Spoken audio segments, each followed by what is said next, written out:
गोड अन्नाचा होतो रे स्पर्श घ्यावा जाणून हा परामर्श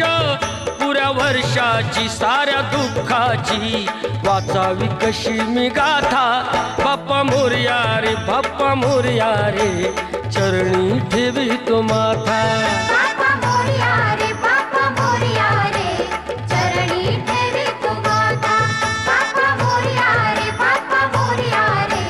चरणी ठेवी तो माथा